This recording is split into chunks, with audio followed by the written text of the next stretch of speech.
Hei, minä olen Satu. Olen kielitaitoinen ja organisointikykyinen tradenomi.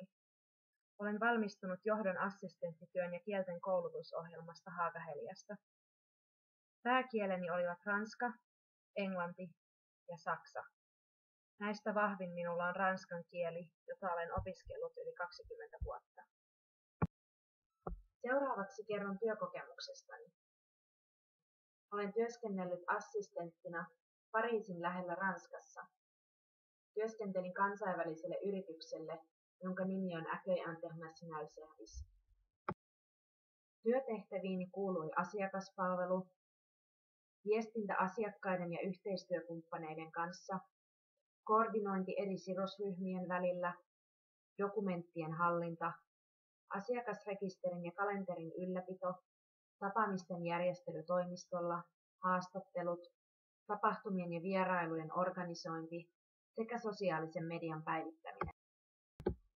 Muutoin minulla on työkokemusta ravintola-alalta, jossa olen työskennellyt 9 vuotta.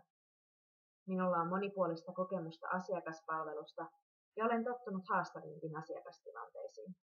Lisäksi minulla on kokemusta myynti- ja markkinointitehtävistä sekä elintarviketeollisuudesta. Vapaa-ajallani maalaan öljyväreillä ja urheilen.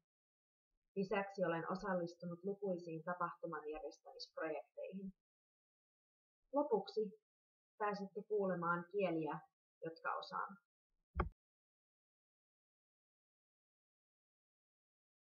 Bonjour, j'ai habité en France plus de 8 ans. Mon enfance, j'ai habité à côté de Genève. Ensuite, j'ai fait mes études à Chambéry, à l'université de Savoie. Et sinon, j'ai travaillé à Paris pour une entreprise internationale.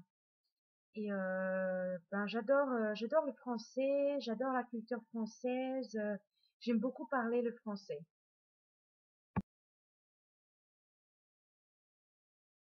Hi there. I have studied English for 9 years. I am prepared to use English as a business language or in customer service or other situations. It's not a problem to me to use English as a working language.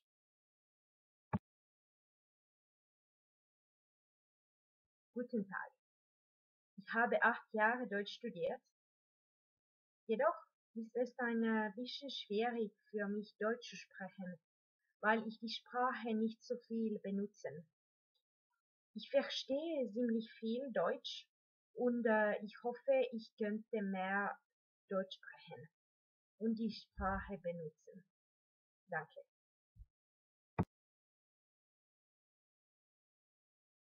Hola, ¿cómo está? Estudio 3 años de español. Es un idioma bastante fácil para mí porque es un poco como el francés. No lo sé todas las palabras, pero puede hablar con la gente. No soy tímido cuando hablo español. Chao. Kiitos ajastanne. Mukavaa, että katsoitte videoni kokonaan. Toivottavasti tapaamme pian. Hei hei!